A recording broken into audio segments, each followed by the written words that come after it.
As always, Playdate Pod is brought to you by Cash App. Cash App, bring me my money. Money, money, money.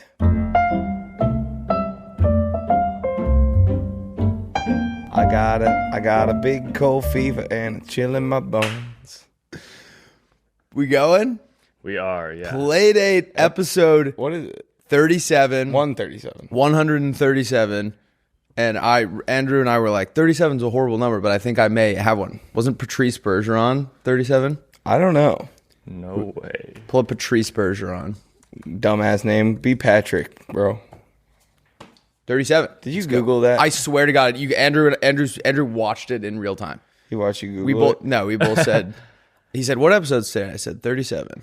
I don't Yeah, see you're a 3, right. But, Wow. Oh, yeah, 37. Nice. But be Patrick, bro. What are you doing? I know. Patrice. I thought he was him and Brad Marchand. I thought were both like French guys until. Are they French Canadian? Oh, that makes more sense. You wouldn't think they're from Canada. Yeah, And I guess talk- I they talk always normally. think French guy because of Old Orchard Beach, bro. My parents live in basically French Canada. Those guys, Andrew, that come and vacay in Will's town. Like, if I'm wearing a 5-inch inseam bathing suit, I'm like, this is a little risky. These guys, it is like negative. Like, it's like Speedos. They wear Speedos. Yeah. But they're not like full coverage like swimming Speedos. It's like It splits the balls are out. It's just the shaft cover. They found out that's legal. just the back of your penis is backwards planted against your chest. Oh my It's just God. it's like, they do like stickers on the ends of boobs. It's just like a little sticker on the tip. On the ends of boobs. Tassel that goes over the tip of your penis. Yeah. It is funny to think about somebody Googling, like, how much ball can I show before it's illegal? Yeah, well, when does it become a crime? Right. Yeah. All right. Well, you're back. So we had been everything you've heard for the last 2 weeks. We had to like tape in like a 1 week span before Yep. Jack left. So, But I'm back. He's back. I was on a killer vacation. yeah, tell us all about it. Well, boy, I have a handful of stories for you guys. So we'll actually work backwards. The craziest. Who wants their airport? Andrew, do you want your airport story?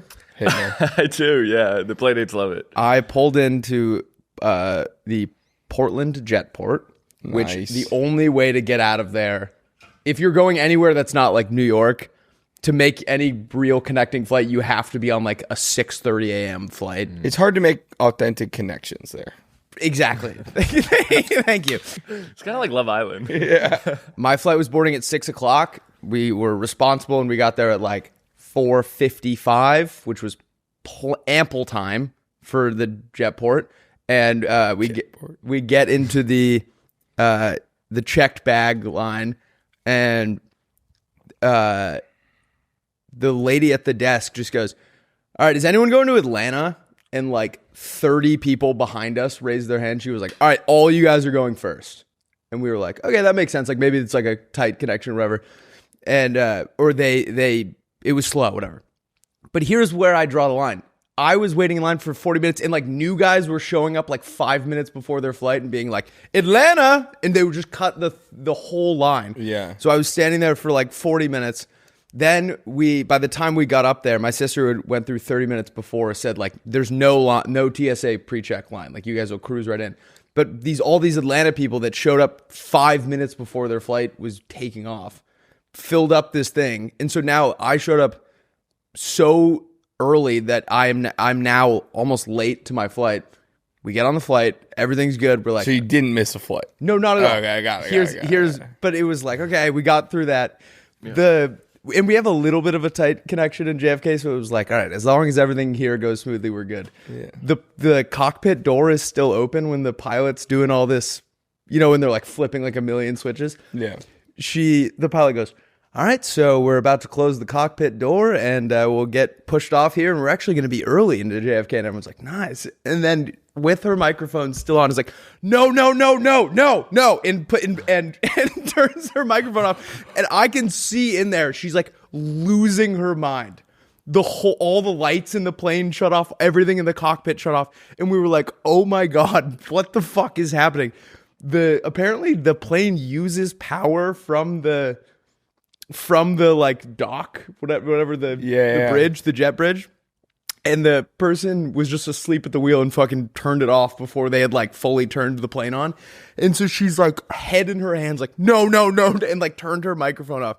And then I watched her. It literally looked like those like Rubik's Cube prodigies. Like she hit like a million different buttons in like the blink of an eye. Yeah. Everything came back on. She was like, oh, okay. And got back on the microphone and was like, all right, yep, they disconnected our power, but I saved it, and everyone was like, yeah! And then we got out of there. Me on that Star Wars ride where they give you jobs. Yeah. You're like just pressing any button. You're just like, okay.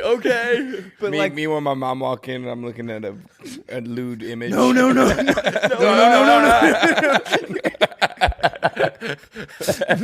The best part was like it was clearly more important to save the plane than to like turn off her microphone. So we did hear like that the first hysterical. Like no fuck yeah, which is exactly what you want to hear.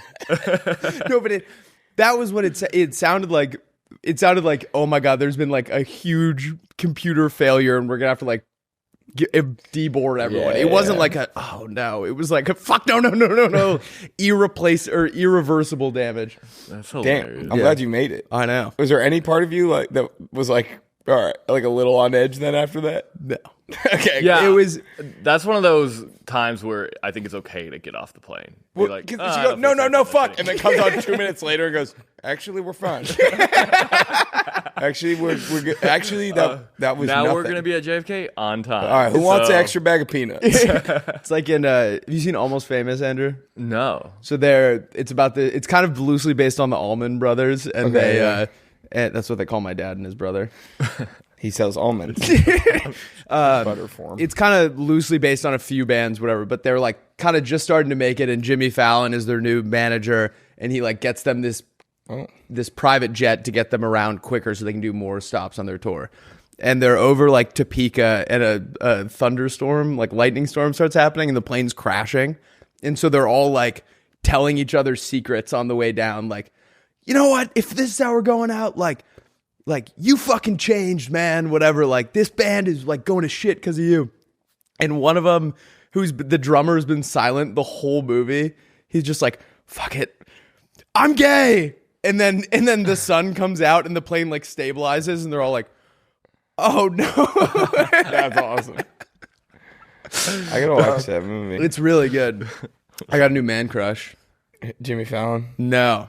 One of my dad's got like a ragtag group of guys that it's like a dude your dad knows.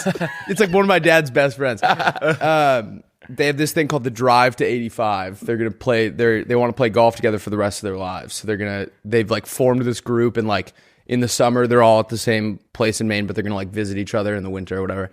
And wait, what does Drive to 85 mean? They're gonna play golf until they're 85, I guess. Okay, I don't know. It's not the most ambitious age. Are there are there like rules? Like no, I think it's this guy's just a very good like organizer of men. He's like a leader of men. So I think he's like if we put a name on it, I like that. That's gonna be we're gonna be able to rally people a little quicker.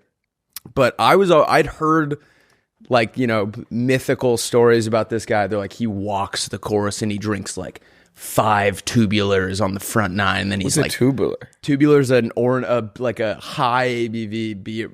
We call them. I actually have had that. Yeah, I thought it was like a cocktail. We call them mind erasers. Nice.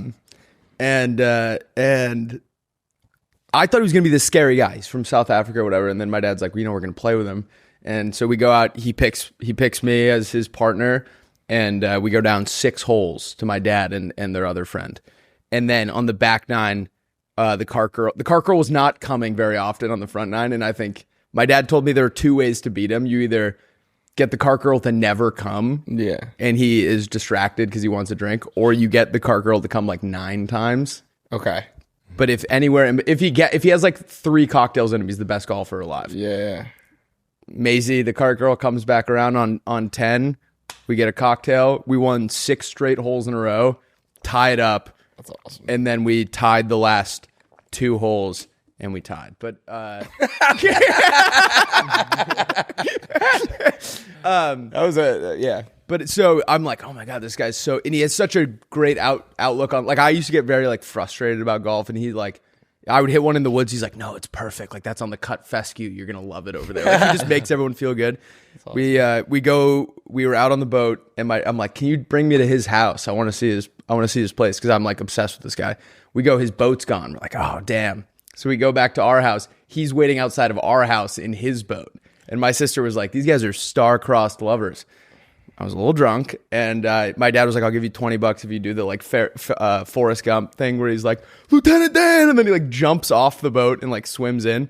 And so I jumped off and got onto Fred's boat, and he cut the engine when I jumped off, and the battery died, so we're just dead in the water in his boat. Let me guess, did he have a great outlook on it? He did, actually. He was just like, this is fun. And then they came in for a beer, but this guy's the coolest. That's awesome. I'm trying not to pick up. Sometimes when I find a new guy I start trying to pick up their mannerisms. Yeah. And I think I was doing it a little bit the first night, and Flan was just like, it's very clear what you're doing right now. We aren't all of a sudden like, hey, Jack's way cooler tonight. Yeah. Have you ever talked about your killer guy list on the pod? That's Chester and Will's killer guy list. Oh, yeah. But my roommate was on it. The killer guys are dead. What happened to that? I don't know I'm sure we talked about it at some point, but we had assembled a list of guys that we've only met like once or twice, but they just had a killer showing. It can't be like a guy you really know. It's just like a guy who was around that night and was just like, the next day you're like, that guy was money. That guy was money. Yeah. It seemed like there was a common theme where that it was all white. Yeah, we were dealing with diversity issues. Yeah, right. I more meant we were trying.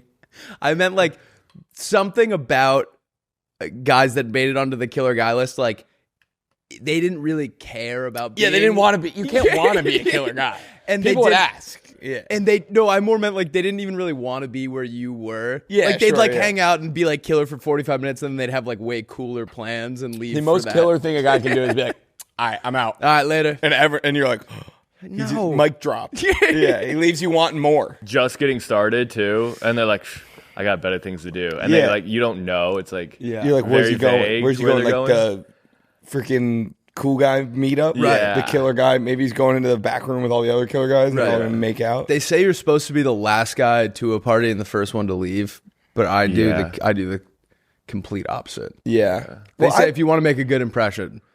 No, I feel like you should be the first guy and first to leave. No, you want to roll in like you had way cool. You had you're trying to impress. You got caught up surfing or something, and you roll in. You're like, I always feel I've hosted like 2 barbecues, and after that, now like when anyone's having like a thing at their house, I'm always like, we should be there within the first 30 minutes because I feel bad. Because I know how every time I've hosted anything, you sit there for 2 hours and then everyone shows up and it's excruciating and you have like 100 beers. It's running like the thoughts start running through your head of like, do I suck? Yeah, and so it's like you the worst guy just get there, set the tone. I get there. I always get there early. I got you guys presents. Oh, I was so the opposite. When I hosted parties in college, I would say like, what? What did you say? I said I got you guys presents. Oh, nice. Tell us about party. Sorry. Tell us party. Tell us about college but party. Anyway, anytime I hosted a party, I would be like, party at like 9, expecting everyone to show up at like 10, 10:30. Right. And then when people showed up at 9, I would kind of get mad. Because I was like, I haven't even started setting up yet. Like, why would you actually show up at 9? Who shows up at 9? Yeah. The worst is like trying to take a dump before you're hosting a pregame, and then you hear some guy like banging around in the kitchen. You're like, who is here this early? Somebody like lets himself in. That feels like a one. Like, does that happen a lot? That happened to me a handful of times. Can I give you your presents? Please. All right, sorry. I got excited. Ready? Yeah. Whoa. We got matching hats. Sparks. So dude, these are sick. I went to an LA Sparks game. We talked about it on the podcast, and I had been because you went, and I said I wanted to go, and then the Sparks reached out. No, they did not. You didn't. I think you were on the email.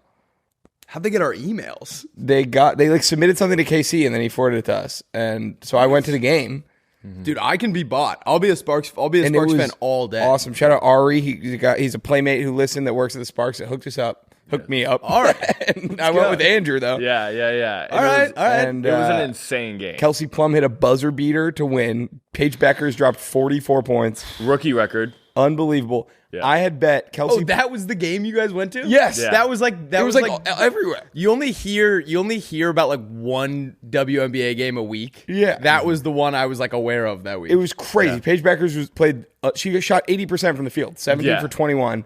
And then at the end, it was just her and Kelsey Plum back and forth. It was the best, like, in terms of like how the sporting event played out, best sporting event live, I bet. Like, it was I tried unbelievable. To tell you. I tried to tell you. Were they? No, I know. Yeah, it was Were awesome. they doing? So fun. Were they doing all their like? Were there any male nurses shaking ass? I didn't see a male nurse shaking ass. Did you say anything? Jack Lawler was shaking ass. we went with Lawler. You, Andrew Lawler, and That was it.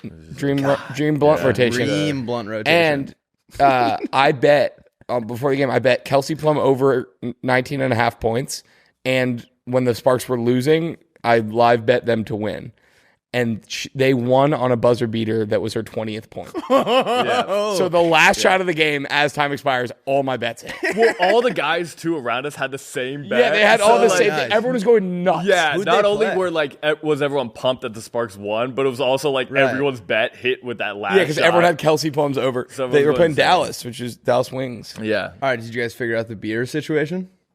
What was that? Remember how it was like they only have American and then premium, and you were like, yeah, they probably have a million other things there. Oh, I wasn't drinking, so I don't. Well, we just got normal. Like You I got think a I beer. drank like Michelob the whole time. Like they just had normal beers. Yeah. Did you know. say, can I have an American beer? And they handed you that. No, I think I was like, can I have a Michelob? I mean, they had like draft things. I gotta learn how to be a little bit more assertive. I think you just get up there and get flustered. I think you should have just taken like a deep breath. And been like, Let's get too or you bright. could have asked, like, what are your American beers? It's like when you're trying to anyone can talk and not think about when you're taking breaths until you're like reading a script or like like when we're doing ad reads. Sometimes I'll be like, I haven't taken a breath since the beginning. Yeah. I get up there and I want to just I get it up. I got Andrew a present too. Oh, here I was we go, at Target yesterday, and let's just say I was shopping.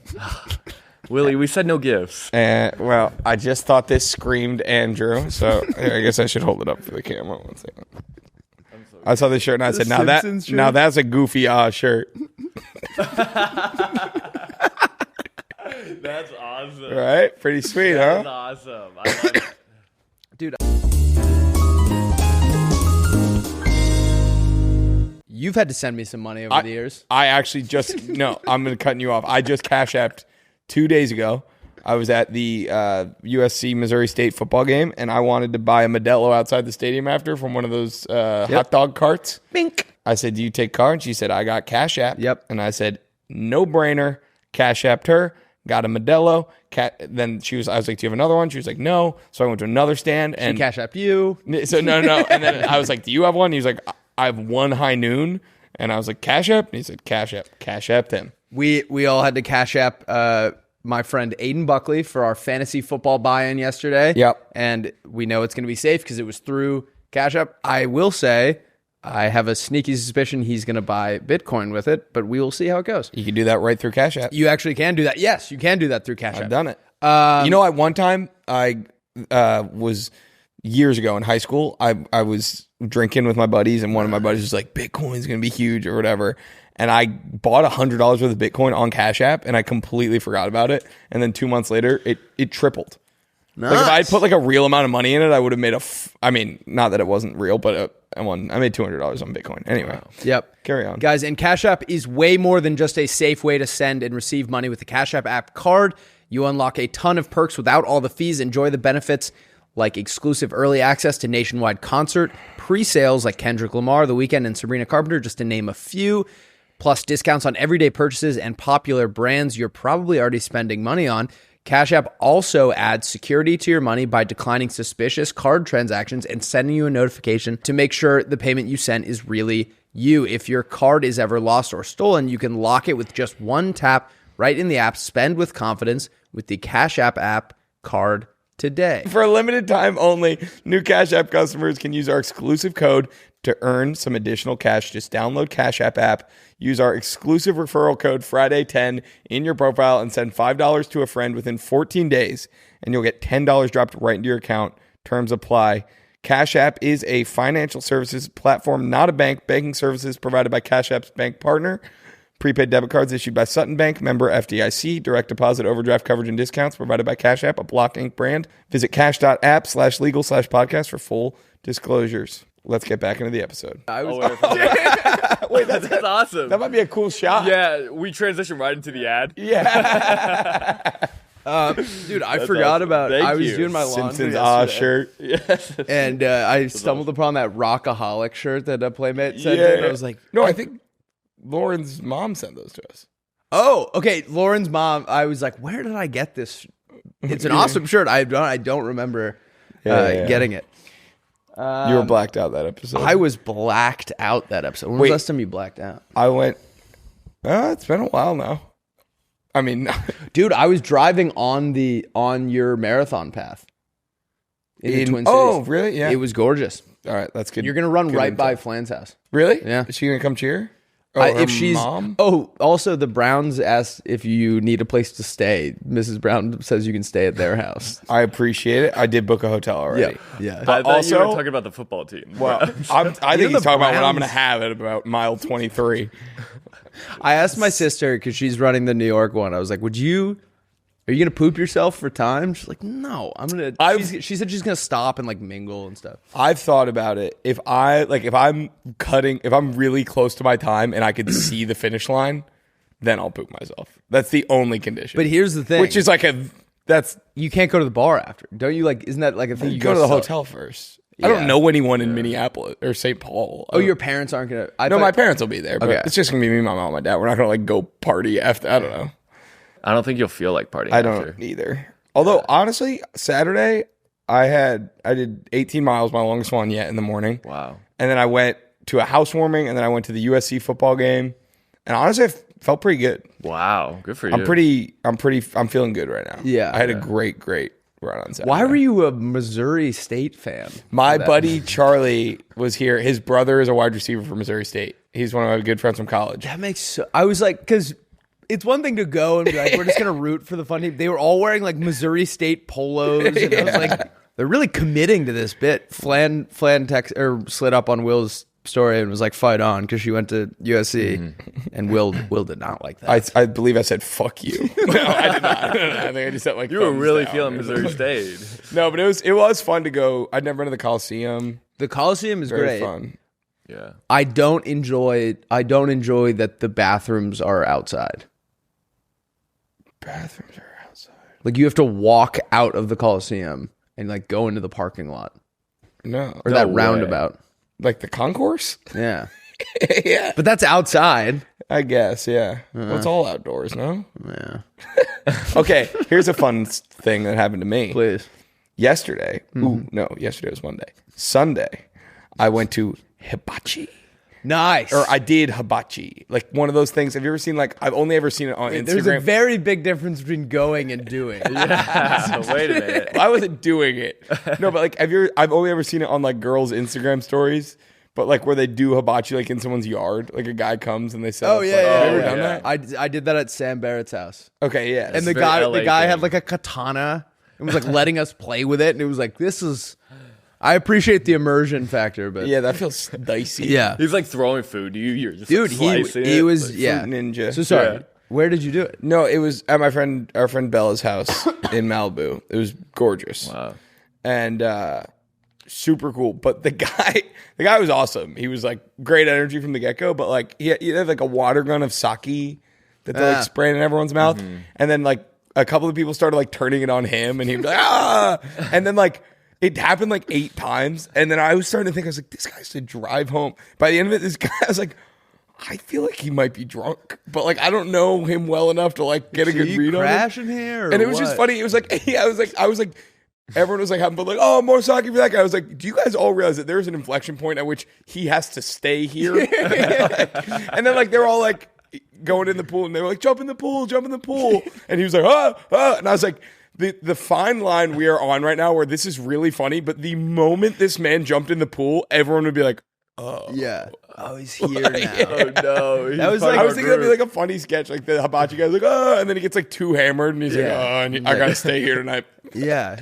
Dude, that was What are you guys doing tomorrow? Yeah, Are you guys trying to hang out? that was like someone's Uber. We had a Darty when I was in college, and someone brought their Uber driver in. He was doing keg stands. And we were like, okay, like one keg stand's not gonna get him drunk, but like again, or do you want him to leave his car here and have to like coordinate that in the morning? Right. Like there was what was the fucking when I was a freshman in college, this is the exact thing of that. Bless you.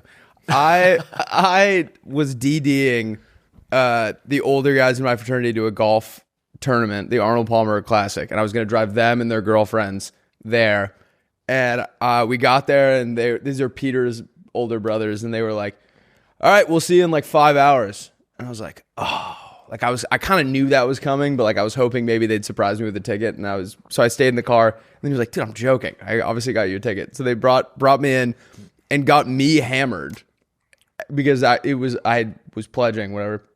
And one of their girlfriends was like, "This ruins the whole point of taking him."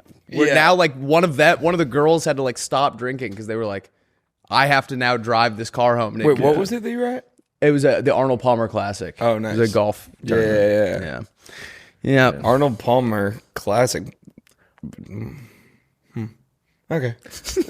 we had this country music fest every year at Texas A&M where it was called Chili Fest, and I don't think there was ever any chili, but it was a bunch of country stars in the middle of nowhere, and only girls were really allowed to go. It was just like Wait, it was what? like frats would like have like parties or what they call builds. I thought you meant this was a this was a music festival by Only the for fraternity. women. I got you. Yeah. Got it. No. Like frats were like had like these little like build things that like girls could go to and like get drunk at. But it was like if you weren't in a frat, Pull one of these up. I like, think you I've couldn't seen go. them. They're like really yeah, impressive. Like they always engineering go feats. viral on TikTok. Let's see. Viral. Google viral chili.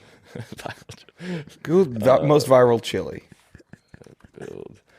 They are really, really impressive, and I also don't know like how they make them. Like You just have. Do you want to know the real answer, Andrew? There's my alma mater. Those are my brethren built that one. Brother. You just have 100 kids that have no choice but to figure it out. You think that's what it is? Like the pledges are just like Yes, I know. I know for a fact that all of these were built by 17 and 18 year olds. yeah, they look like big castles, but like people get up on these platforms. I'm like, I do not trust an 18-year-old engineer that's in like Intro to Engineering 101. Yeah, to, I like, think make an elevated Wait, surface. it's actually kind of sick. It's really I don't know cool. how to build anything. I don't really either, but it's kind of like a knowledge of the crowd thing, Andrew. If there are when we had our new guys build something, Yeah. probably 1 out of 15 kids knows how to build something structurally sound. So we had one guy that was like leading the charge. These guys have 100 pledges, so there's probably like 4 of them that can kind of be foreman and like lead the charge. Yeah. I had them try and build a stage for my buddy. We were going to hold this thing called Orchid Fest. Yep. And it was going to be my buddy Brooks was going to DJ, and then our friend Carl was going to get up there and play sax, and everyone was going to party. And I needed them to build a stage like no bigger than where we're sitting right now.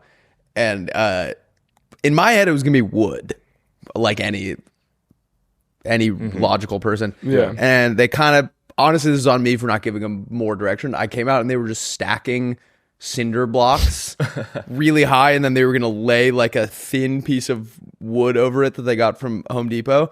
And Brooks would be up there, and when a DJ's kind of like gets going, the stage should be stationary. Right. And it was kind of like moving with him. Mm-hmm. And we were like, if this thing goes down, that's gonna sting really bad. Yeah. I never built anything. We built one of those like platforms to do like a double-decker couch thing in college. And one time we were hosting a watch party for a football game, and 2 of the biggest guys decided to both sit up there at the same time. And so the rest of the party, my roommate and I were like leaning like, around to like look, because it was like clearly like caving in a little bit in the middle. So like the whole time we'd just be like, "Ooh, hopefully that doesn't collapse. It's gonna be so embarrassing." Have you ever had like under your bed, there are usually like 3 posts in the middle that kind of keep like the middle sound? I jumped on my bed a couple months ago and I heard one of them go. And I was like, okay, we'll deal with that later. I woke up in the morning and my bed was like a taco. Like the way more weight is on that ground one. That middle. Yeah. I jumped on my couch recently and it went, and I was like, Scott was in the kitchen. I was like, what the fuck? Our couch is fucked. I got a new roommate. Yeah, how's that going? Yesterday, he just moved in. Nice. It was great. We all watched Breaking Bad, and we got Mexican last night and watched Breaking Bad. Nice. And, Well, the first week with a new roommate, everyone has to be like very social. Like every night you guys are going to eat dinner together and probably watch something. And then we'll see. Yeah. I mean, yeah. We're trivia tonight. Nice. Yeah. It'll be fun. It seems great. How do you know this guy? Friend, he knows Lauren's friend Ava from college. Okay. He went to Ohio State. OH. I-O. Did you do like a screening beforehand? Did you do like an interview? No, he came to a couple of our barbecues. Okay. So he's been. And you were like, okay. We knew him. Was he a killer guy? Killer guy. Actually, yeah. Yeah. Came late, left early. Came late, left early. Yeah.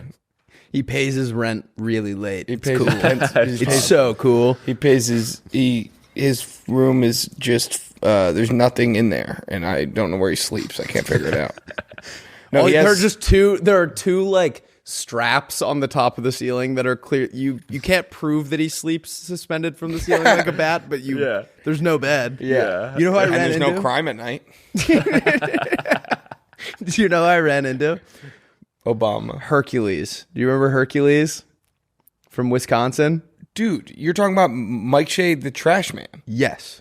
I saw this on Instagram. Dude. You just ran into him? Ran into him. So, Andrew, for there's context. this guy, Mike Shea.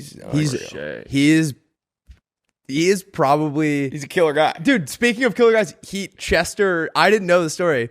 So, for context, Andrew, we watched Hercules, a.k.a. Mike Shea, eat like 140 cheese curds or something. We went to Wisconsin for like the college tour last fall. Was that last fall? Yeah. And they did a cheese curd eating competition. And this guy just dominated. And he was good looking, tall, dominates the cheese curd competition. He's like, we're going out after. We went out with him that night. He was like the fucking man. Yeah. Chester ended up like sleeping in his house for 4 weeks or something. I don't know.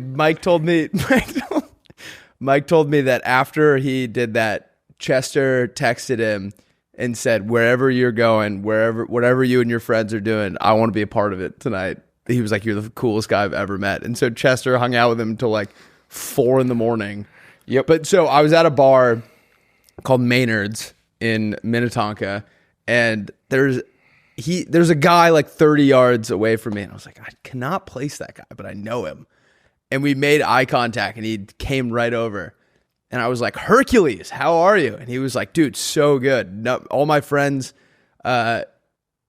his friends were like, oh, that's Rusty. And he was like, yeah, I know him. I have his phone number. And they were like, no, you don't. And so he came over and said hello, and he hung out for a little bit. And another layer to that, I posted that on Instagram, and Brendan Goss, my buddy from Maine, texted me, he goes, is that Mike Shea? I was like, how do you know him? He goes, I ran into him in Punta Cana, and his family let me like hang out with him the whole week. And then, so I texted Mike that, and the way Brendan said it was like, oh, I was like alone in Punta Cana, and this family like took me in. Mike was like, this is a testament to how cool he is. Mike goes, yeah, he ditched his friends for the whole week and just hung out with me and my family.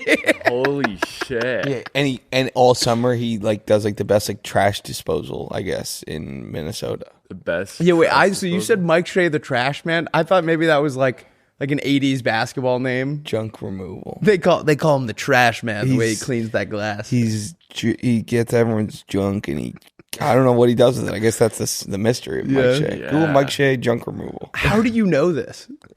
Yeah, that's him. Yeah. Wait, which one is it? Yeah. He's on the right. On the right? He's the fucking I told man. you. He takes everyone's junk, and you don't even know where it goes. You just know it's gone. Right. And that's like the beauty. It's gone. He gets rid of it so quick you don't even care where it goes. Yeah, you don't even give a shit where it's go. Look, see, he's got brand new website. The Grinch. He's the fucking. He's got a thing about the Grinch. But wait, there's a fuck. How do I get the thing about the Grinch? Whatever. Anyway, yeah, he gets like on the way to the bar that I saw Mike at. We call an Uber, and it's kind of like Maine in the sense that like it's not as easy to get an Uber. So like we called one, and it's like 18 minutes away, and it comes and picks us up, and this bar, apparently the line gets so long, but people figured out a loophole where you can just make a reservation, and then you can just go up and be like, we have a reservation to eat, and you can just go immediately out to the bar. You don't sit at your reservation? No. All their servers are probably like, fuck this. And so we were already like going to cut it close here. The Uber driver was showing up at the perfect time where we'd still like maybe be in the grace period window of our reservation. And we meet him right as he pulls up, and he gets out, and he's like in a full sweat. He looks like it's like he's seen a ghost. And he was like, I'm so sorry. I have to go to the bathroom. And we were like, okay, yeah, do whatever. Like, do you need to go in here or what? He's like, no, I already talked to the restaurant. They're going to let me go in there. I was thinking like, wait. Once you got to the restaurant, so he was going to get back in the car. No. He was picking us up at our friend's apartment, and there was a restaurant across the street from her apartment. We're like 20 minutes away from the bar we're going to. And he was like, I already talked to the restaurant next door. They're going to let me use their restaurant. We're like, all right, dude, whatever. Like, yeah, go in there. I thought maybe like he really had to pee. He went in there, and I can only imagine shit his brains out for like 10, 15 minutes, and then came sprinting out of the place. And I was like, hey man, if there's any way you can get us there like a little quicker, because we were waiting in the car for like 15 minutes. I was like, we have a reservation. Is there any way you can get us there a little quicker? And he was like, yeah, I got you. He's like, I got you. I'll floor it. Goes to the speed limit the whole time.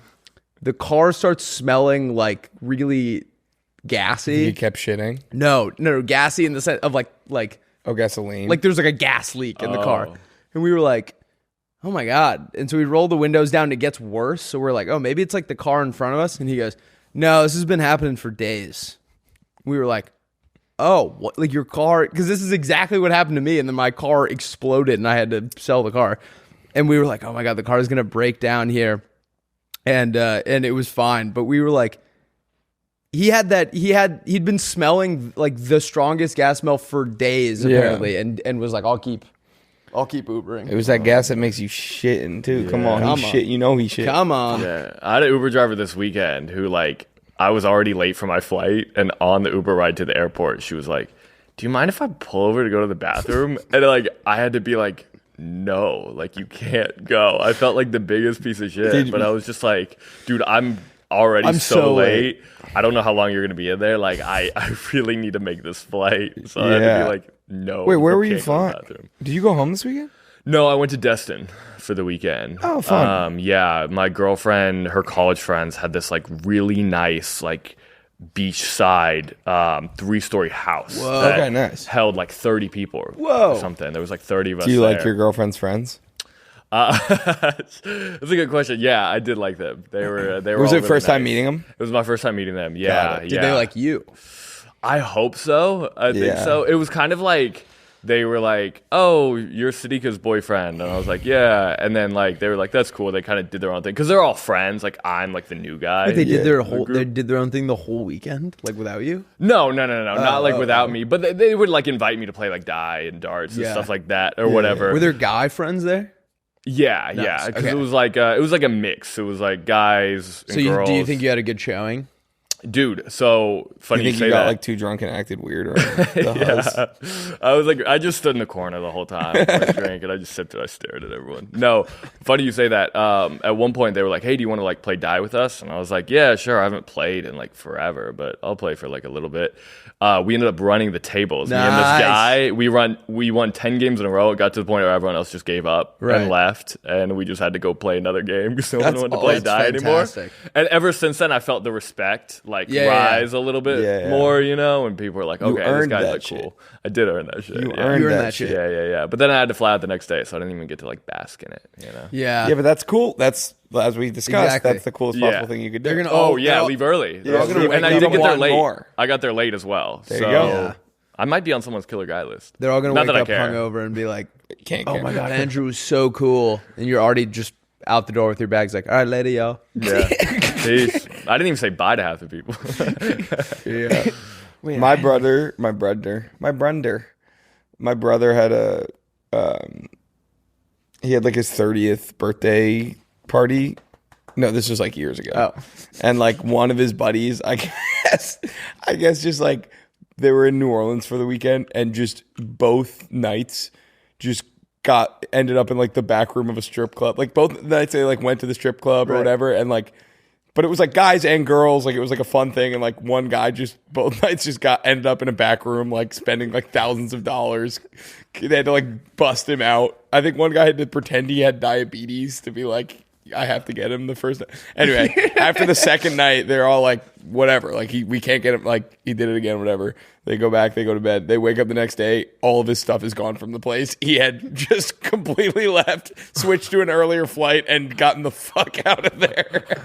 Dude, that's like going to Vegas with buddies, and everyone's like, you know, gambling within moderation or whatever. And there's one guy that like ruins his whole weekend by just spending the whole time on the casino floor. Yeah. Can we talk? It's like, get up off the floor and sit at one of the tables.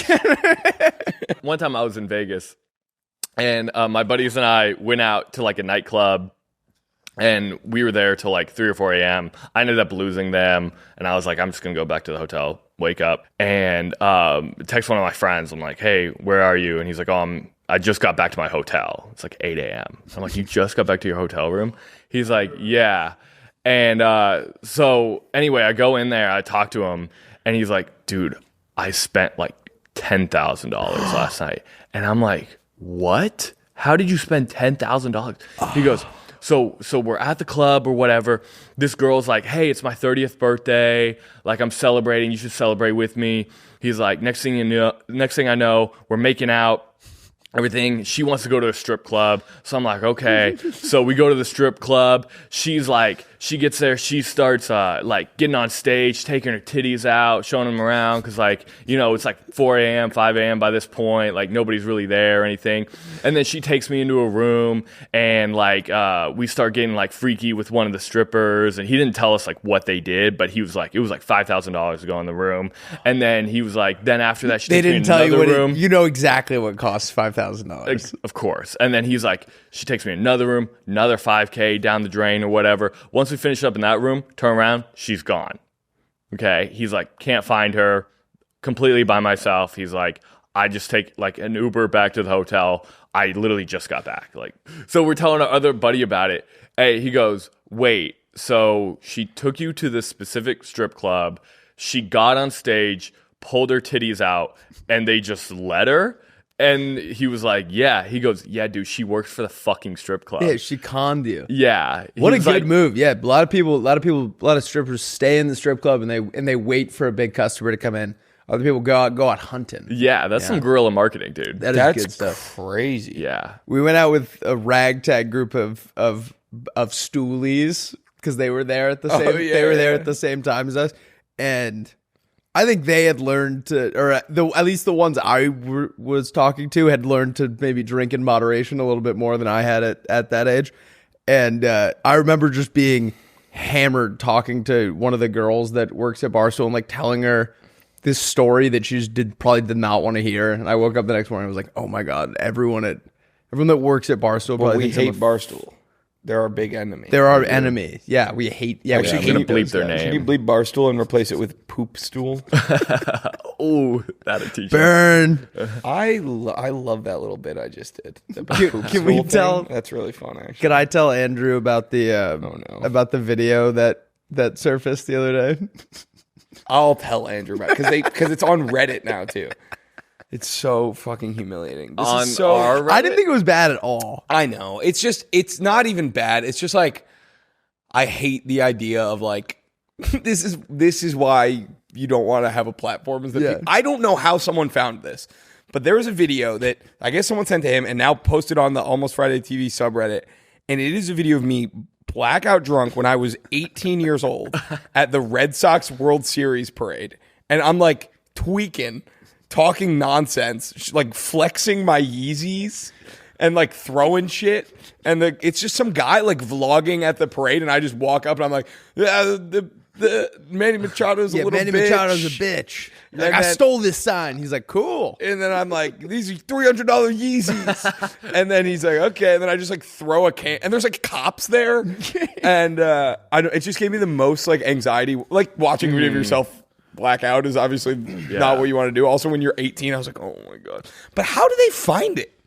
What was that video? Everything as we continue this journey that we're on. I know. We got to get used to stuff like that. You're right. That's why I'm like, I should talk about it because like I need to accept that like that is going to happen. And I was like, at least I know like there's nothing out there that's like going to ruin my life. It's just like, I don't want to watch these videos. Like, I don't even care that someone else saw it. It's like, I don't want to see that. I don't want to watch a video of me. That was 7 years ago. And I still find it like humiliating somehow. The funniest part though about that video, and I'm sure that some people listening now are going to go to the Reddit and watch it. And it is what it is. I own my life. But I went to class after that.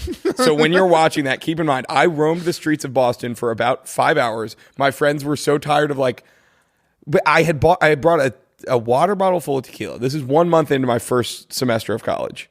Red Sox won the World Series. We're like, let's go to the parade. I brought a water bottle full of tequila. I was like reluctant to drink. It was like 10 in the morning. And then the duck boats come around the corner because they do all the parades in Boston like on duck boats. Duck boats come around the corner. And I see him and I'm like, oh, fuck, that means like the parade's happening. So I just chugged the whole thing and literally just instantly black out. Don't remember anything. Walked around, but I remember like tracking my like steps on my like health app later. And I walked just like a bajillion steps all around the city of Boston with a sign that says Manny Machado's a little bitch. I got interviewed by Caleb Presley. I was like in a Barstool thing that ended up getting taken down. I was like walking around all day. I guess sobered up at some point. I was drinking tequila. I guess there must have been some left in the bottle or something. I was drinking tequila with a homeless man on a bench in Chinatown. We were just like sharing a bottle, and I like came to and I was like, what the fuck is going on? All my friends, I found out apparently I was just so out of control. They were just like, all right, you know what? We tried to get him home and like he's just going to have to figure this out. Like it was the middle it was like noon on a Monday or something. So it was like, he's not going to like die. Like someone will find him. And eventually I took the subway back to school and got there in time for my 4 o'clock class.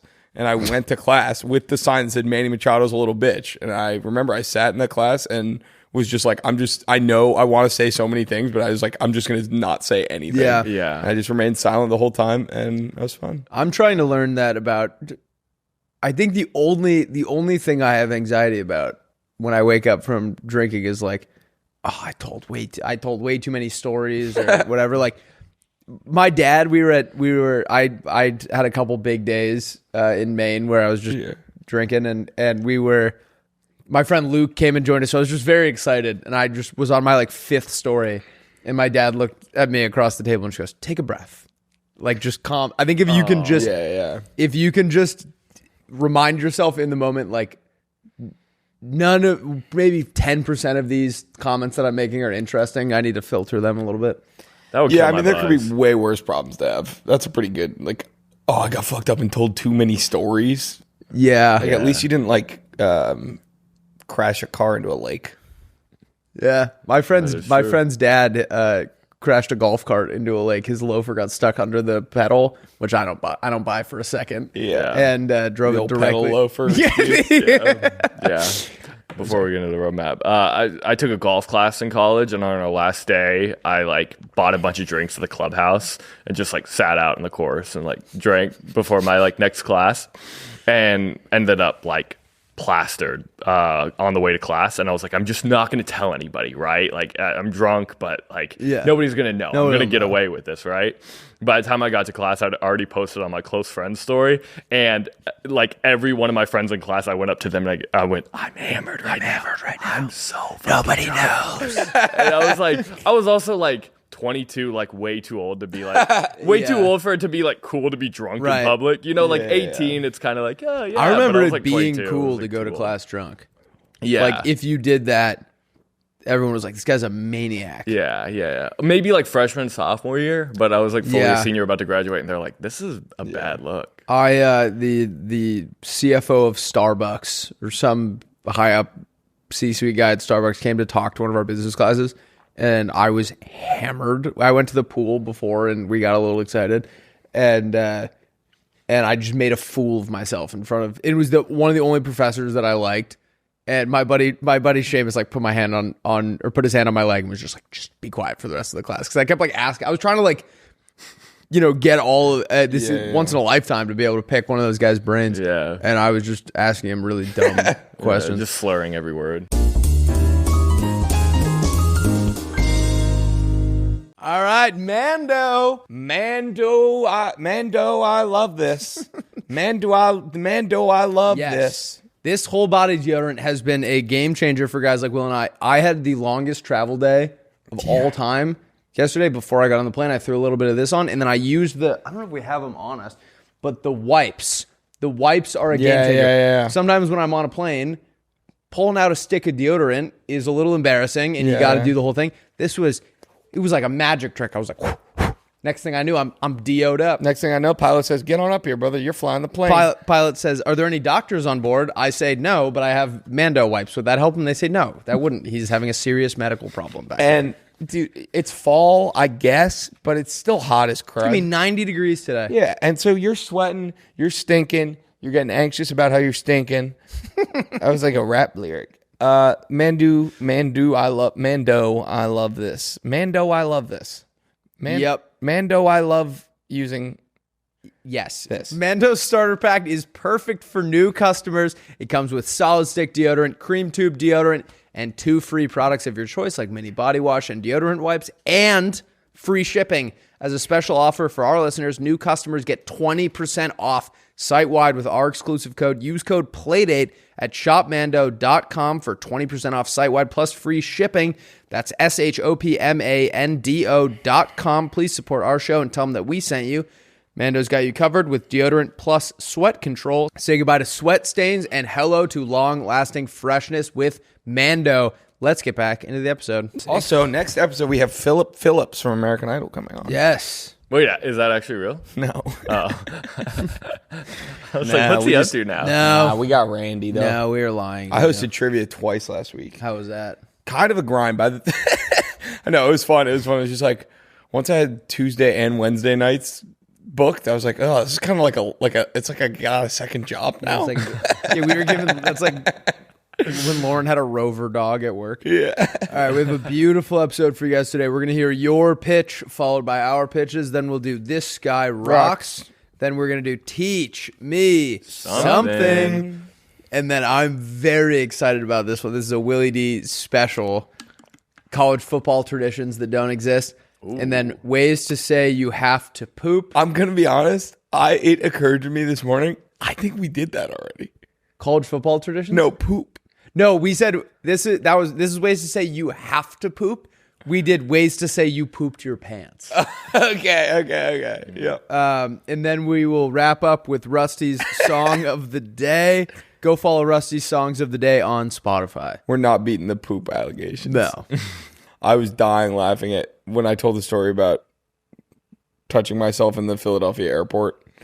And I like the whole time I was like, I was 15. And then I mentioned like a historical event that day. And there was someone in the Spotify comments that like did the math. Yeah. And you're like, you were 17, almost 18, borderline too old. I was like, fuck, that is too old. That's fucking. I replied on Spotify. I was like, oh, Jesus Christ, I think that is too old. Yeah, he like had the dates too. It was like 17 years. Well, because I said I went there. Days. I said it was after Jake Gensel scored 4 goals in a playoff game, which is like a very obviously only happened once. So funny. I kind of tipped my hand there, unfortunately, but Or you handled your tip. Thank you, Evan Braxton. All right, let's hear a pitch, Andrew. Greetings, fee, fi, fo, fum. Faux fum. crink. Greetings. I like that this person put Lauren will be what's left. Yes. What are you, Fee? Faux fum. I'll be Fee. I guess I'm fi. Yeah. You'll be Lauren. What is the worst part of putting your phone on Do Not Disturb? Hurts. things. It honestly stresses me out more because I think I'm going to miss something important. I've never done it. Some guys walk around with it on all day. Yeah, that ain't me. It ain't me, babe. Checking your notifications and realizing no one is disturbing you. That's very good. That is funny. Introducing the brand new Obscure Messages app. Instead of checking your notifications and seeing nothing, you will see random messages from this app, such as, honey, the bees are invading again. Or if you want to make the messages more normal, can you put the chicken out to defrost, allowing you to keep yourself on your toes, unknowing if you actually need to or not. You can even put contacts in and even be even more confused. Picture this, Rusty. All of a sudden, Flan is messaging you, talking about watching Hamilton tonight. You are devastated. But oh, wait, it's just the Obscure app's I like it. I like it. That's like, that would give you the same euphoria as canceling plans. I always say I've never done heroin, but I would imagine it feels a lot like canceling plans at the last minute. Mm-hmm. So I like it. Yeah. I love it. I'm sold on that. I would like some of the texts to be like from my favorite baseball players. Or Juan Soto, like, keep it up, champ. Yeah. It just says, maybe you could have it like so you could impress people. It'll be like a text from like, it'll just say the bank, and it'll be like, you deposited the most money this month of anyone ever. Oh, speaking of Huge stacks of cash. no, this is super unrelated, but I wanted to show you guys. I've made a few changes in my life. Also at Target yesterday, I got toothpicks. You're a toothpick guy now. Which, well, I found that it helps me stop biting my nails. Nice. Because it gives me something to kind of occupy my mouth. And I think it makes me look like a little bit of a D-bag, but I'm willing to move past that. I don't think so. No, I think that looks cool. Yeah. All right. And then I also bought clear nail polish. Nice. And I'm going to put it on my nails so that it tastes bad when I bite them. Oh. Well, I don't want to rain on your parade, but my nail clippers have gotten so rusty. Yeah. I leave them in the shower that I'm worried about getting tetanus. They're just normal nail clippers, I bit them in the shower yesterday, and they're just jagged now. I don't know how you do this. Oh. It smells like can I get high off that? Yeah, dude, we'll huff it later. Come on, man. I'm gonna do my nails while we're doing the next segment. All right, what is the worst? Hey, Caleb Williams. What's the worst part about? What's the worst part about owning a Kindle? Which I accidentally have 2 Kindles now. I never read.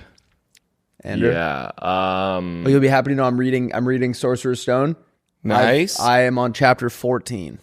Nice. I'm humming along. There you go. It shows you how many pages are left. You read like a chapter or 2 after a couple cocktails before bed, and then when you wake up in the morning, you're like, I don't remember any of what Harry and Ron and Hermione got up to. Mm-hmm. You now have to start your Kindle the same way you start a car if you have a DUI, where you have to blow into that tube to make sure you're sober. And if you're drunk, it'll still let you read, but it will just reset your progress. It doesn't count to where you were in the morning, so that you don't have to. Like, I read 3 chapters of Sorcerer's Stone after a night out, and I had to go back and read it all again. Wow. Yeah. I like that a lot. Thank you. Is this your first time going through the books? Yeah, dude. Wow. And you know what's crazy? I was like, this is going to be boring because I already know everything that happens in this. There are like full scenes and like details that just are not in the movies, which has been very, very fun for me. Well, if you just think about the raw amount of material in it, Yeah. like the books are huge and the movies are Also, effectively 120 pages or something tops. that different people say different lines. Interesting. There's Andrew, in Sorcerer's Stone, who, when they see Sir Nicholas, who says, nearly headless, how can you be nearly headless? Neville. No. Hermione. Hermione says it in the movies. In the books, Seamus Flanagan. Well, I think what's cool too about it is like there's so much more like world building. Like you get to learn so much more about like the school and like the like minor there's just I also think I did it the right way though, because I have a clear vision of what Hogwarts looks like. True, yeah. And now I just get to explore it a little bit more. I was going to say, do you picture like the actors like Daniel Radcliffe as Harry Potter, or do you like... It's a good question. You definitely subconsciously. Yes, but also some of the things are like ultra whimsical, and so you are picturing like I know what they look like on the cover of the books, And so that kind of slips in. But yes, when it's like Hermione, I'm totally picturing Emma Watson. I think I told you guys this, but when your nails look good. Really? Yeah. They already look healthy. I just started. This is the first time. But also, I would tell you that when you told me it was like at its worst. So maybe I just you just support me. Yeah. I was gonna say from this far, anyone's nails look good. Nah, mine be popping now. I'm doing my nails and shit. I don't know if I'm doing this right. It's getting everywhere. I'm just kind of dousing them. I think I told you this, but my dad, before the books came out, he called her Hermione. So, which I totally would have made that exact. Like, he would read it to my brother and sister and me and stuff. I mean, I was like a baby. I don't really remember it, but that is exactly how I would have pronounced it. Yeah. And then the movies came out and they were like, fuck. When you read Hunger Games, did you picture the cornucopia being like the thing from Thanksgiving? Yes, 100%. Why did we all picture? Is that how it was described in the book? I mean, I think that's just like what we think of when I think of that word. A cornucopia. Because also you were reading Hunger Games at the same time you probably just learned what a cornucopia was too. Like, in like elementary, middle school. Dude, Hunger Games is awesome. I remember. It was great. Like, I feel like the Pilgrims and Thanksgiving was like 60% of what I learned in elementary school. I learned what I learned what a stratus cloud was, and I learned all about the Pilgrims. Yeah. And the moon phases. And do you think they teach the kids now a little bit? Do you think they give them a little more insight into old Chrissy Columbia? Definitely, yeah. Well, it depends where. I mean, like, dude, yeah. I mean, when I was growing up, it was like this is the greatest guy that has ever existed, and he's the reason we're all here today. Yeah, when I was in South Carolina learning about U.S. history, it was like there were a lot of factors for the Civil War. Like, it was legit. It was like about states' rights. What's that? Yeah, it was literally. About states' like rights. I had a teacher. I remember Miss Blake. God bless her. Like, she was like she would say stuff, and I was like, okay, she's definitely diverting from the textbook to tell us the truth. And then I remember this kid Finn would be like, well, that's not. Like, actually, that's not. And it's like, fuck. And then, like, the textbook would be more on his. Dude, it's fucked, dude. It's all. That's kind of like my dad got a new flag for the back of his boat. You know how people put, like, wherever your boat's out of? So, like, we would all have, like, American flags on the back, whatever. He found this one at the flea market, and he was like, oh, this is cool. And it's 13 stars. Then it has, like, an anchor in the middle. And Flan and I were like, I can't exactly say why, but for some reason, having the one that is only the 13 colonies feels like dicey. But then it had like it has an anchor in the middle, so it's clearly like whatever. But we were like, what if there is like a radical like nautical group that he doesn't know about? Where like the nautical racist flag. We were calling them the nautical Nazis. Where we were like we passed a group of like skinheads on another boat, and they're like. But then we saw a bunch of other people with it that seemed like nice guys, so I am giving him the benefit of the doubt. I think you're in the clear. But what is, like, doesn't something about that feel a little... Well, the original US flag only had 13, right? Yes, exactly. But I'm saying, like, that to me feels like, yeah. This is when it was the best. Yeah. Before Hawaii. The one with 48. Fly the one with 48.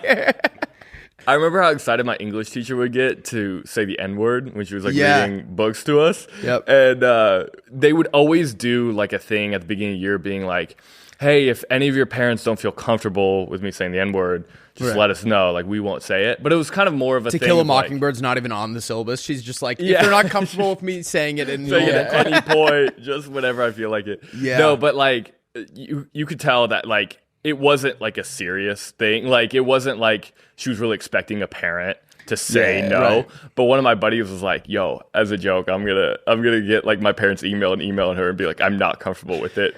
And so sure enough, the next day she comes in, and you would think like a family member died. She was like, so this year a parent complained and I'm no longer allowed to say the N-word. Yeah. And you could see the light just like left her eyes.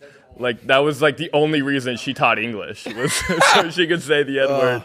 And she didn't get to say it our year. She was so pissed about it. I remember us, like, if you were reading the passage that had it, she would stop you a sentence before and be like, I'll take it from here.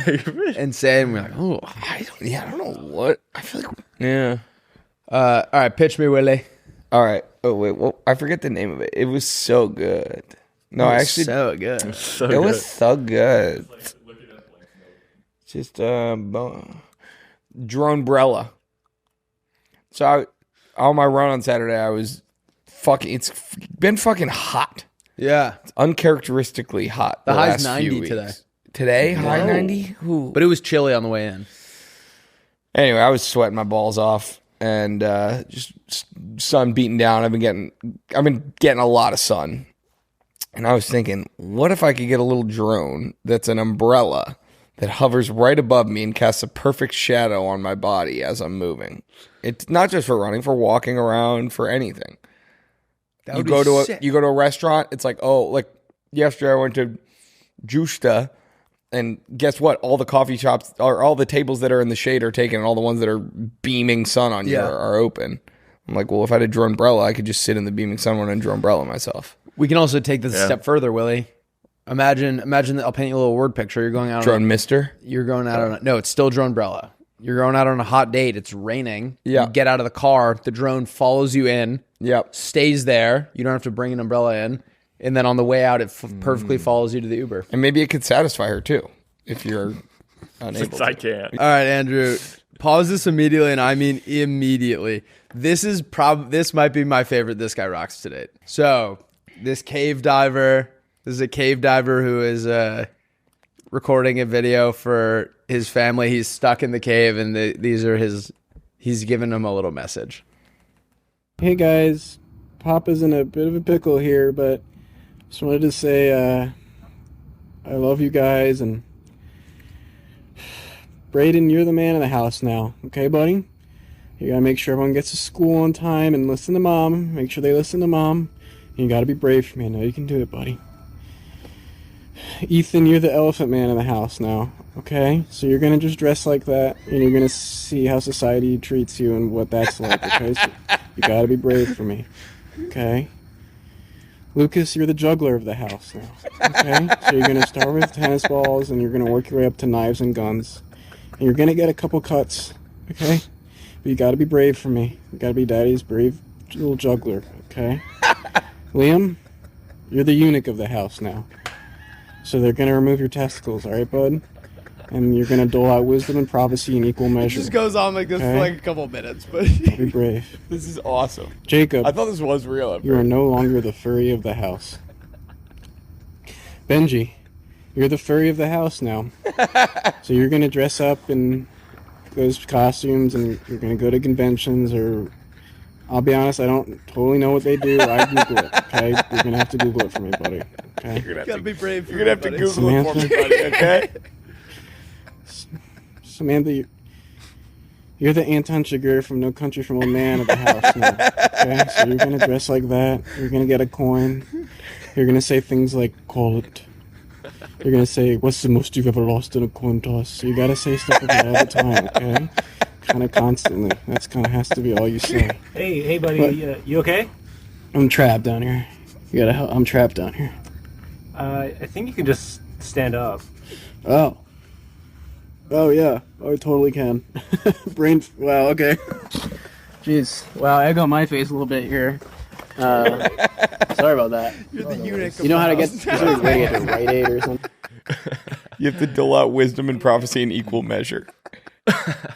Just like, you gotta be Daddy's brave little juggler. Yeah, I like that a lot. That's a great sketch. You're gonna start with tennis balls and work your way up to knives and guns. Knives and guns. I'm just thinking about a guy being a furry at a convention, being like, "This was my dad's dying wish."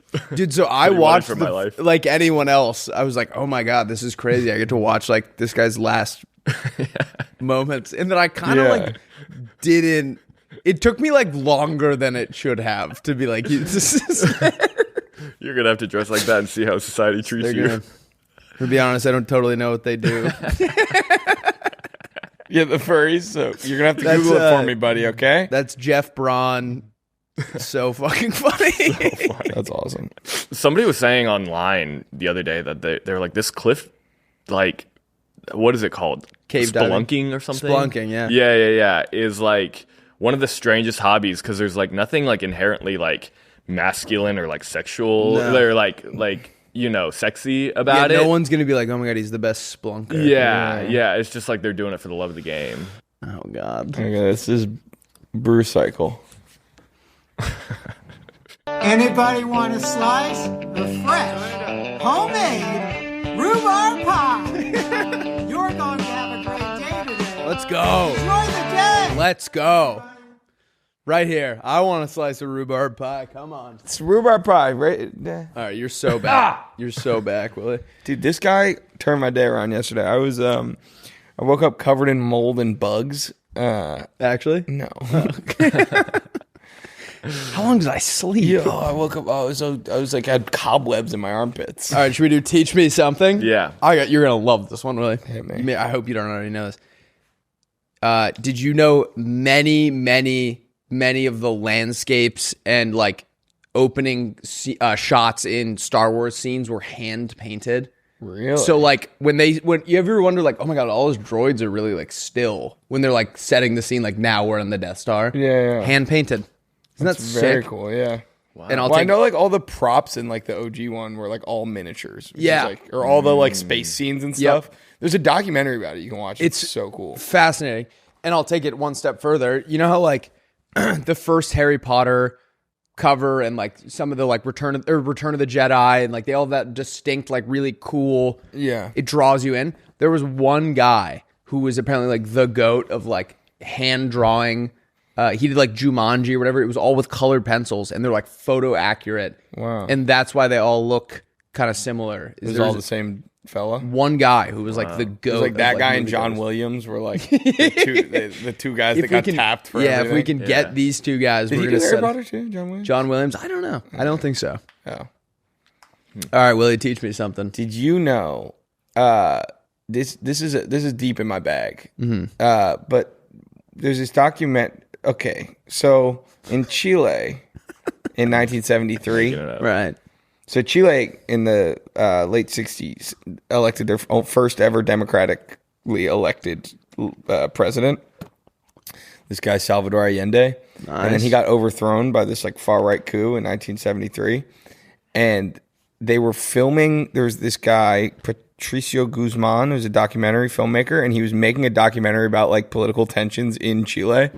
And there's this really cool documentary called La Batalla de Chile where he kind of documents this whole like basically knowing that a coup is going to come, but it was like the military was in on it. So it was like all the he interviews all these like lay people that voted for this, popularly elected socialist leader, and they're all like, yeah, like we know they're going to overthrow him, but like we literally can't do anything. We don't have any guns and stuff. Like the military has everything. Like how are we going to stop the fucking military? Whoa. And then sure enough it happens. But the whole document, the whole story, I mean, it's insane.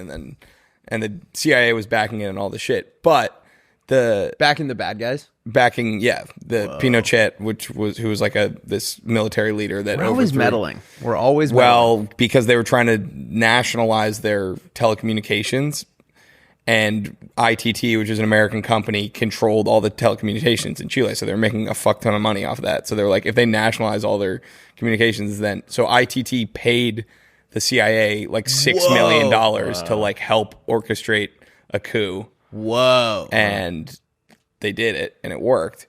And there's a scene in that movie that actually we should watch. It's kind of a crazy scene, but one of the guys filming this documentary gets shot and just falls to the ground, and they got the camera and recovered the footage and put it in the documentary.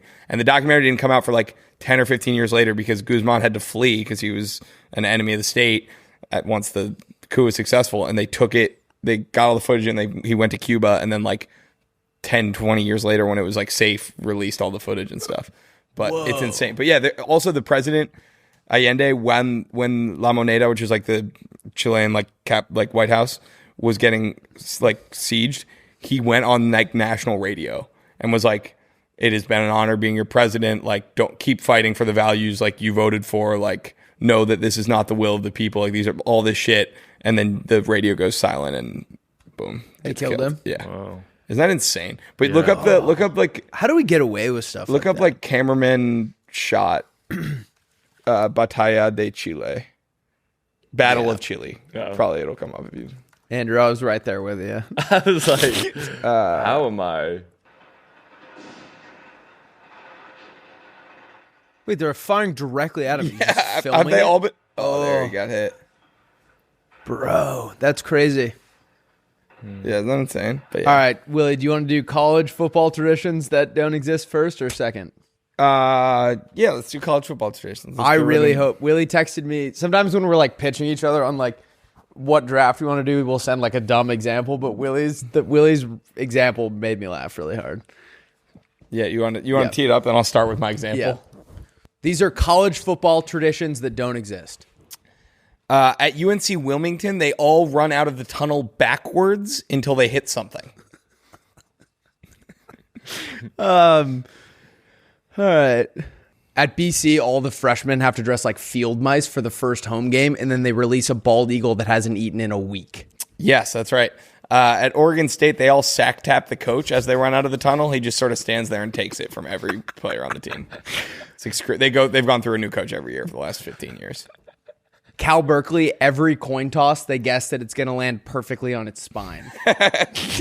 At Central Michigan, they fans all throw an unopened beer at the opposing kicker every time he goes out for a big kick. Dartmouth only fields one player to return the opening kickoff of the season, and the more injured he gets, the better they'll play that season. That's right. You know, at UCF, they do a thing where all the players before the game, they walk from the facility to the stadium completely naked. Totally intimidates the other team. Just cleats. Yeah, just cleats. Just cleats and helmets. Protect their identity if they have a tiny dong. UCF starting quarterback sleeps Friday nights perfectly balanced on the goalpost in nothing but socks. At Washington State, the coach doesn't get to meet any of the players on his team until the day of their first game. It's chaos, but it's adrenaline fueled and it's fun. Texas Tech's O-line doesn't block on the opening snap of every season, and they tell the other team to blitz everyone to teach the quarterback about teamwork. Wow. All right, Wait, did you say FSU? I said Texas Tech. Oh, shit. I wanted to talk about FSU. Fuck Tommy Castellanos. Oh, Lord. Yes. Yeah. No, do fuck Tommy Castellanos. You know, he like balled out and beat Alabama. I was like, God damn it. And he went on this whole press tour shitting on BC. He was like, they never supported me at BC. It's like, bro, you went 7-6 and lost to NIU, and we gave you the reins of the program, and then you quit on us. Yeah. These are ways to say you've got to poop. The chocolate factory's open, and I've got the golden ticket. I'm a squeeze away from shitting. Oh, Lord. The weatherman said there's a mudslide warning. I'm bracing for impact. I'm going to contaminate the White Lake. This turd needs to fly south for the winter. I have to fertilize the porcelain fields. Requesting backup. Oh. The man in brown is near. My water broke. I like how at all of those, you always have one that's like the man in white. Yeah. I was about to say that too. Yeah. All right, we're gonna wrap up with Rusty's song of the day. Go follow Rusty's songs of the day on Spotify. Today we are gonna do "My Sweet Lord" by George Harrison. What's interesting is a lot of people say he has the best solo career out of the Beatles because a lot of his songs didn't fit on any of their albums, so he just had this catalog of like Beatles level music that didn't make its way onto a Beatles song. So yeah, go listen to that. This isn't a song of the day. I'm not trying to come for your thunder. Right. But I recently discovered, actually Scott discovered it and sent it to me. Waxahachie, who's like one of my favorite singers, did a cover of The Fray, "You Found Me," with her boyfriend, Kevin Morby. And it is fantastic. I've been listening to it. It's like crack. Lost and insecure. I always thought Waxahachie was a band. Good. Well, it's Katie Crutchfeld's band. Oh, nice. I thought it was a city. It is also right by Dallas. Mm-hmm. Yeah, Nice. But she's, I think, from Alabama, so I don't really know. Actually, before we leave, we'll be posting about this on our social media. Oh, yes. But we are in the contention for Best Buddies Champion of the Year. In Maine. So Best Buddies is this awesome organization. I'm sure some of you are familiar, but they pair adults with intellectual disabilities with usually like college kids or young people that become friends and hang out with them and just help them live awesome, fun, cool lives. They've been a huge part of my Uncle Kevin's life in Maine. They've been huge for him, as well as Jack's friend Peter. Yep. They know each other through the program in Maine, and so we are working with Best Buddies. They do a big fundraising thing every year in the fall, and it ends I think at the end of October. So we have a couple months, and we need to raise some money. I'm not sure the exact amount. I know the exact. But we amount should get more than that. Oh, you know the exact amount you want? You said. Yeah, I want to raise. I think that last year someone won with. Don't quote me on this. I think it was like $40,000. Oh my god, I don't think we can do that. Oh, we're gonna blow that out of the water. $40,000. I think it was somewhere around there. Whatever. Let's raise $1 million. All right, we're gonna raise $1 million. So $1 we're million. trying to raise $1 million. Anyway, we'll link it in the description. We're also gonna come up with like a raffle, maybe that you guys can enter by donating. But I think anything that you guys can do to support it would be great. I think we'll figure something out. Yeah, I didn't even tell you this, but we have a meeting in like an hour with Rebecca from Best Buddies. But I believe her daughter won last year. We're coming for you. We're coming for you. You're ours this year. We own the finish line. Oh yeah. But yeah, we'll link it in the description, and we'll be posting about it on our socials. But yeah, I think we're gonna do something where it's like what you were just saying, where it's like a merch package, and it's like if you donate $5-10, you're entered for a chance to win, kind of thing, to get everyone. But we would love for you guys to help. It's a really, really, really great organization that's meant a lot to our families. So love you. We'll see you on Wednesday. Monday. Fuck, I did your thing.